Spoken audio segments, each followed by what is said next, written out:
लौट कर आई, कटोरा खाली। दूधा जी को देखने के लिए नगर के विख्यात संत महंत आए थे। कटोरा खाली, प्रसाद नहीं। मीरा बोली आज भगवान ने कुछ छोड़ा ही नहीं। दूधा जी बोले ऐसा तो नहीं हो सकता, भगवान तो भाव के भूखे हैं, दूध थोड़े ही पीते हैं। संत महात्मा जो इकट्ठे थे उनका बालिका है, इसी ने पी लिया होगा, आप दोबारा भोग लगवा दो भगवान। मीरा बोली मैंने नहीं पिया।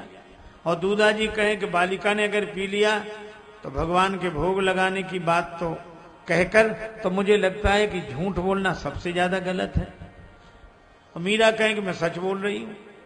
अब जब ज्यादा जिद बढ़ी तो कहा जिसने एक बार पिया दोबारा पिएगा। मीरा बोली जरूर। गए सब लोग तैयारी करके, संत महात्मा भी गए। मीरा प्रार्थना कर रही, ओ गिरधारी गोपाल पीर तू ही यकी नाही हरे गो, ओ गिरधारी गोपाल।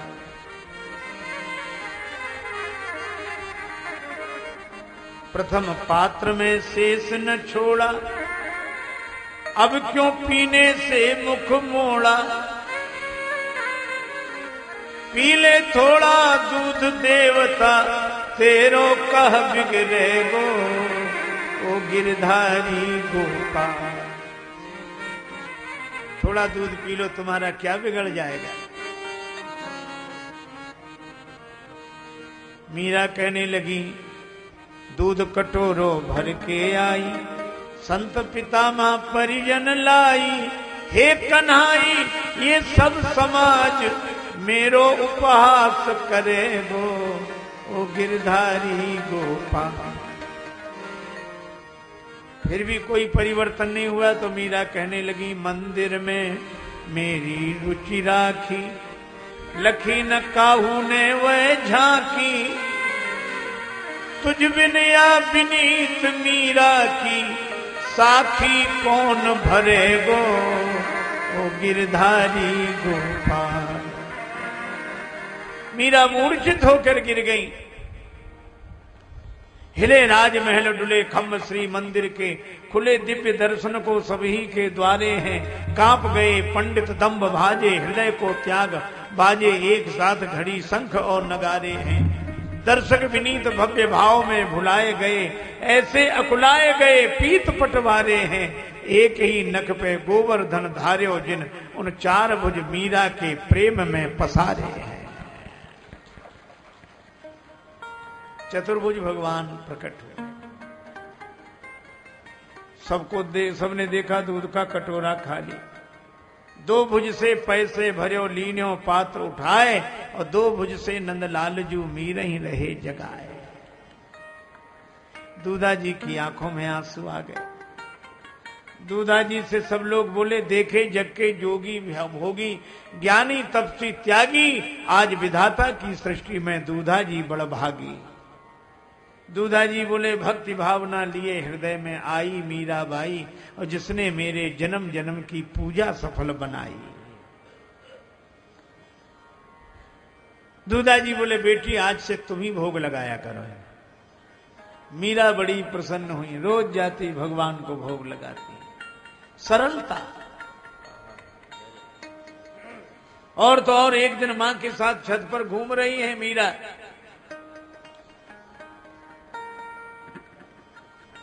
किसी दूल्हे का विवाह, घोड़े पर वर बना बैठा, बाराती साथ में, बैंड बाजे बज रहे,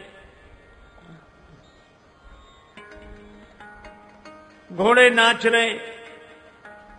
मीरा ने मां से पूछा कि मां ये कौन लोग हैं।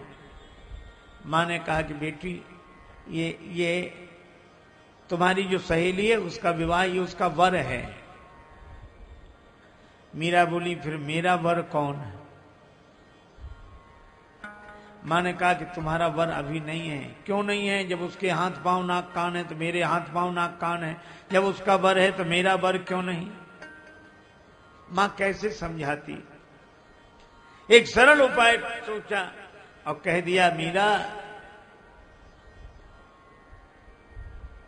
तुम्हारे वर तो मंदिर में बैठे हुए भगवान हैं। और दूसरे दिन मीरा ने क्या किया, सवेरे जागते ही सधवा देवियों की तरह श्रृंगार कर लिया, मांग भर ली। मां ने कहा, रे पगली ये क्या किया? मीरा बोली, मेरा विवाह हो गया। मां बोली, हम लोगों को किसी को पता नहीं चला। मीरा बोली, जिसका विवाह हुआ उसे तो पता चला है।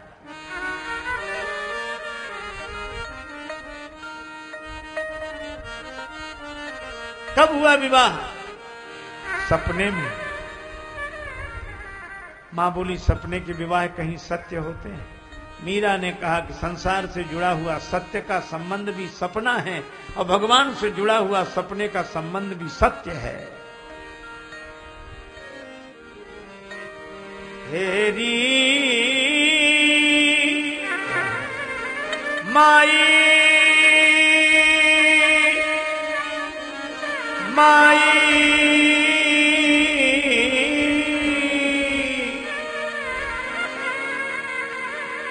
माई माने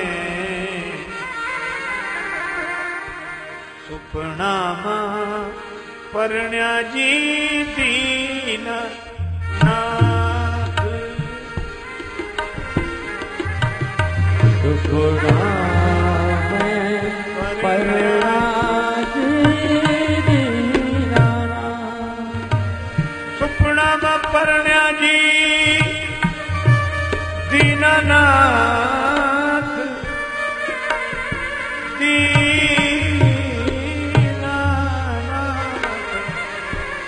परण्या जी दीनानाथ।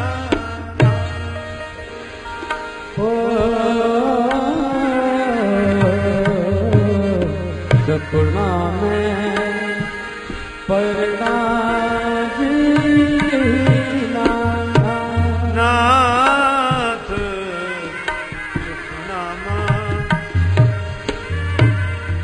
परण्या जी दीनानाथ परण्या जी दीनानाथ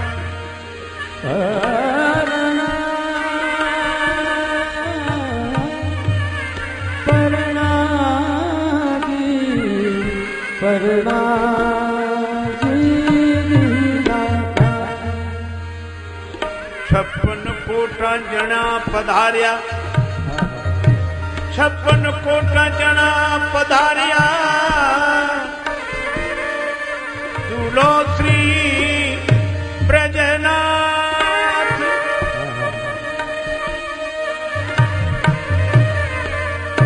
सुपना तोरण बंधिया जी मंडप में गया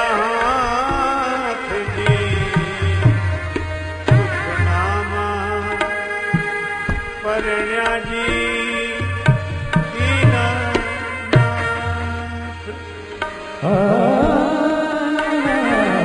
परण्या जी दीनानाथ परण्या जी दीनानाथ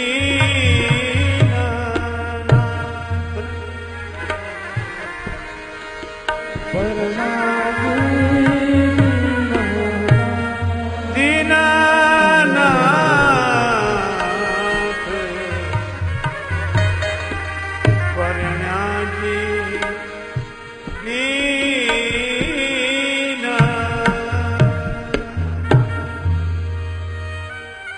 मेरा सपने में विवाह हो गया। 56 करोड़ बराती यादव दूल्हो श्री ब्रजनाथ सुपना मां तोरण बंध्या जी मंडप में गया हाथ। और कितनी सरलता से इस संबंध को माता मीरा ने स्वीकार किया। भगवान जिससे नाता जोड़ लें वही धन्य है। और जीवन भर यही कहती रही, मेरे तो गिरधर गोपाल मेरे तो गिरधर गोपाल दूसरो न कोई मेरे तो गिरधर गोपाल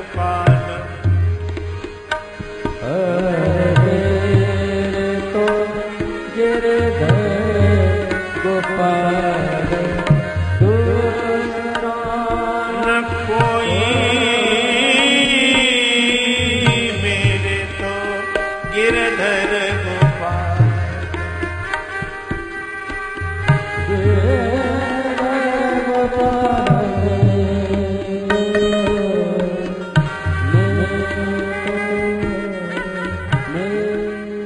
इसलिए भक्तों का ज्यादा झंझट नहीं होता, भगवान से नाता होता है। बस सरलता से भगवान से नाता जोड़ लिया जाए। केवट को भगवान कभी नहीं भूलते, नैया से पार लगाया है। इसीलिए तो लौटकर जब भगवान आए और केवट को पता लगा तो नाव नाव कई लोग बुलाए। किसी ने कहा नाथ आए तुम नाव नाव कर रहे। केवट बोला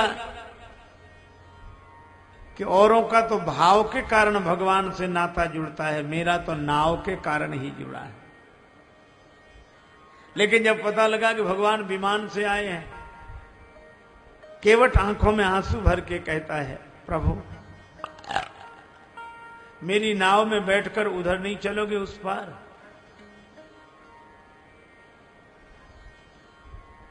अच्छा एक काम करो, नाव से गंगा जी पार कर लो, उस पार से विमान में बैठकर चले जाना।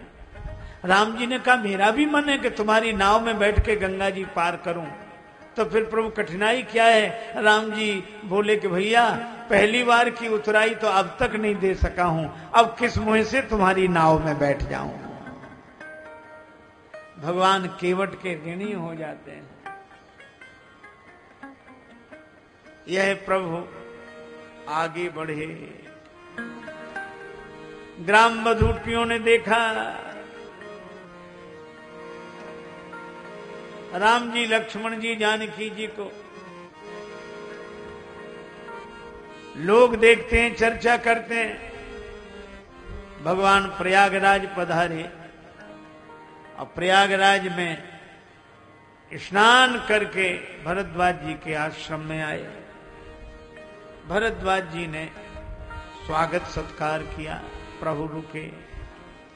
और दूसरे दिन भरद्वाज जी से कहा, नाथ कहिए हम के ही, नाथ कहिए हम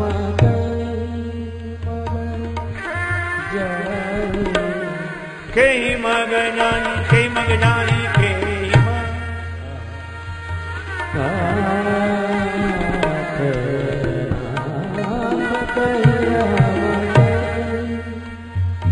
हम किस रास्ते से जाएं?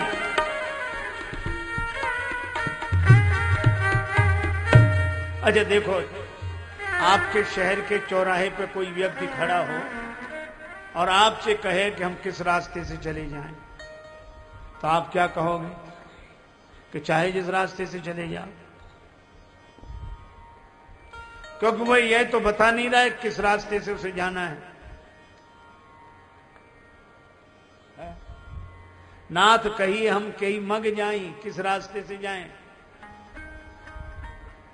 भरद्वाज जी बोले, सुगम सकल मग तुम कहां आई? आपके लिए सारे रास्ते सुगम है, चाहे जिस रास्ते से जाओ।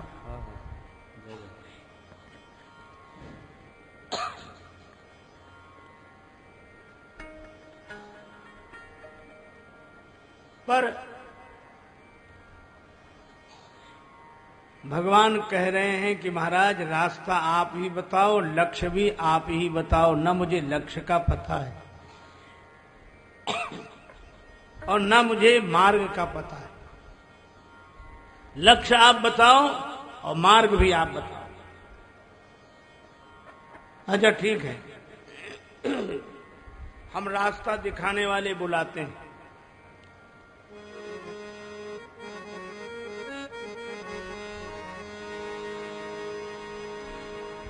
साथ लागी मुनि शिष्य बुलाए, साथ लागी मुनि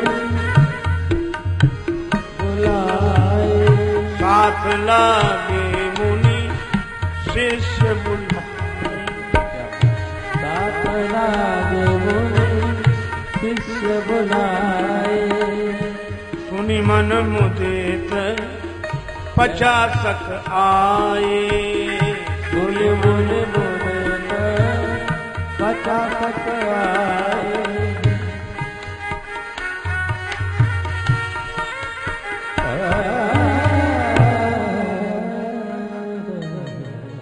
भरद्वाज जी ने कहा इनको रास्ता बताने के लिए कुछ मार्गदर्शकों को बुलाओ। तो रास्ता बताने वाले आए कितने? 50। रास्ता चलने वाले 4 और रास्ता बताने वाले 50। यह तो श्री राम जी के जमाने की बात है।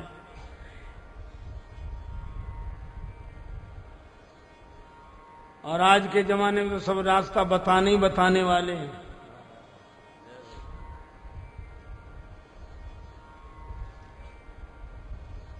एक बार एक विद्वान का व्याख्यान था किसी शहर के बड़े हॉल में। हॉल बुक किया गया था। विद्वान समय पर जब व्याख्यान देने गए तो एक श्रोता बैठा, एक। विद्वान बड़े उदास हुए कि अब क्या बोले, कोई है ही नहीं। तो उस एक व्यक्ति ने कहा कि साहब मैं तो हूं। कहा एक श्रोता के लिए क्या बोले? तो वो बोला वाह साहब यह भी कोई न्याय हुआ। मान लो किसी के पास 100 घोड़े हों, मौके पर एक घोड़ा ही मौजूद हो, 99 ना हो, तो क्या एक घोड़े को घास इसलिए नहीं डालेगा कि 99 मौजूद नहीं है? विद्वान व्यक्ति को यह बात जम गई कि बात ठीक कह रहा है। अच्छा ठीक है फिर मैं बोलता हूं। अब बोलना शुरू किया तो महाराज बंद न करे वो। अब एक श्रोता तो कुछ देर तो उसने सुना, फिर कुछ देर के बाद सहा। अब 1 घंटा 1.5 घंटा वो बोलते ही जाएं और वो बेचारा हाँ हाँ। अंत में उसकी इतनी दुर्दशा हो गई, न हाँ कह पाए न वाह कह पाए, आह आह करे। 2 घंटे बाद उन्होंने बंद किया। अब बंद करने पर श्रोता की ये दशा, कुछ बोलने लायक बचा ही नहीं था वो। तो विद्वान व्यक्ति ने कहा कि भाई क्या बात है, तुम्हारे कहने से ही तो मैं बोला। तुम्ही ने तो कहा था कि 100 घोड़े में 99 मौजूद ना हो तो क्या एक घोड़े को घास नहीं डाली जाएगी? श्रोता बेचारा किसी तरह बोला, लेकिन इसका यह भी अर्थ नहीं था कि 99 की घास एक ही घोड़े पे डाल दो। अरे भाई सब रास्ता बताने वाले। अच्छा मजे की बात यह है उस रास्ते को सब समझते हैं फिर भी नहीं समझते। अच्छा चलो आप लोगों ने यह अनुभव किया होगा, जब किसी के घर किसी की मृत्यु हो जाती है, कोई दुखद घटना होती है, तो समझाने हम ही लोग तो जाते हैं। पढ़े लिखे 2-4 लोग जाएंगे, अरे भाई दुख मत करो, वो तो वादा न कम न ज्यादा। आत्मा तो अजर अमर है, शरीर तो नश्वर है। गीता के श्लोक सुना देंगे, वासांस जीर्णानि यथा विहाय नवानि गृह्णाति नरो पराणि। तो वो जो बेचारा रो रहा होता है वो भी चुप हो जाता है, क्योंकि उसके साथ भी समस्या। अगर चुप नहीं होगा तो लोग ये समझेंगे कि इसे गीता भी समझ में नहीं आती, तो उसका दुख भले ही दूर ना हो पर वो चुप हो जाता है। समझाने वाले सोचते देखो हमारे समझाने का प्रभाव, लेकिन वो भी कहता है कोई बात नहीं, हमें भी मौका मिलेगा। और जब समझाने वालों के यहां कोई घटना घटती है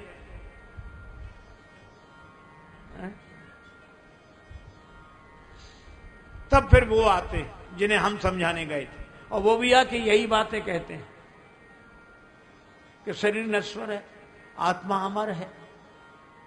हमें आज तक ये बात समझ में नहीं आई कि जब सभी ये बात समझते हैं तो समझाने की जरूरत क्या है।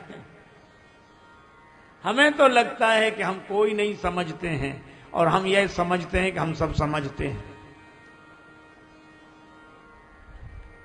सब रास्ता दिखाने के लिए तैयार है, 4 चलने वाले 50 रास्ता दिखाने को तैयार।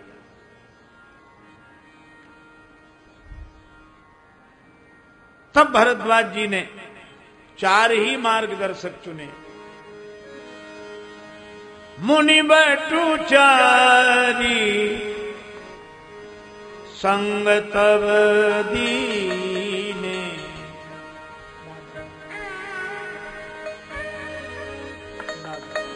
मुनि बटु चारी संग तब दीने, बटु चारी संग तब दीने, मुनि बटु चारी। मुनि बटु चारी संग तब दीने, मुनि बटु चारी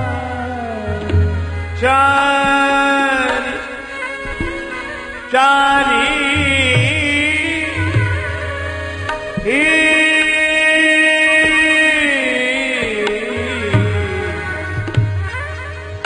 बटु चारी बटु चारी बटु संग तब दीने, मुनि बटु चारी चारी संग तब दीने दीने, मुनि बटु चारी मुनि बटु चारी मुनि बटु चारी।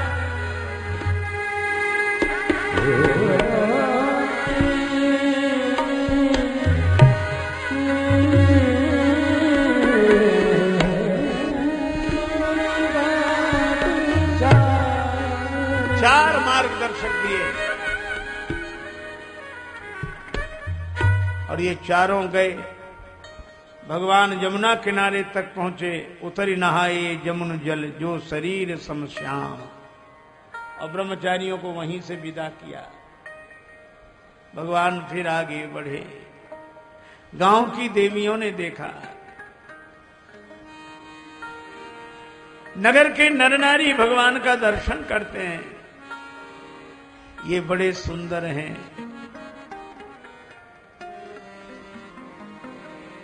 आप प्रगट भये विधि न बनाए,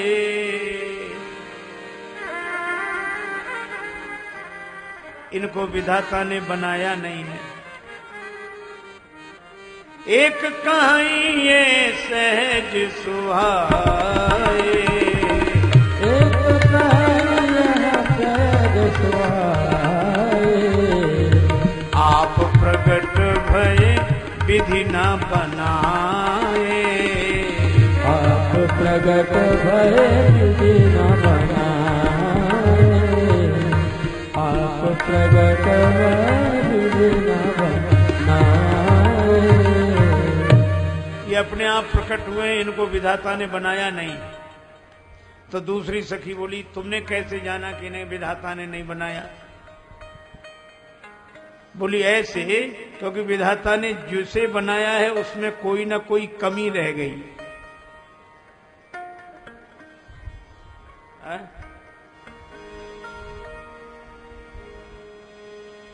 कर्म गति तारे नाहि टली, कर्म गति तारे नाहि टली। अरे देखो, गहनो कर्मणा गति, श्री सूरदास जी ने भी इसी तरह का पद लिखा। उधो कर्मन की गति न्यारी गति न्यारी, कर्मन की गति कर्मन की गति न्यारी, ऊधो कर मन की गति न्यारी गति न्यारी गति न्यारी।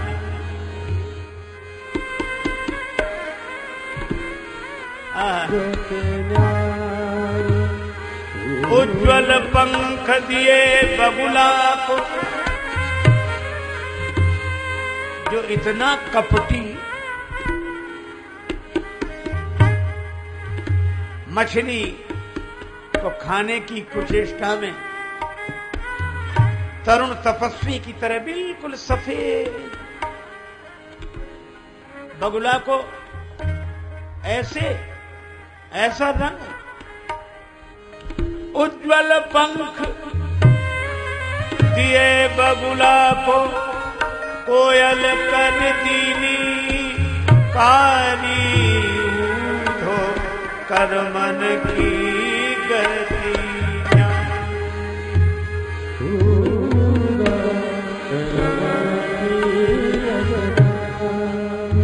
कोयल को काला कर दिया।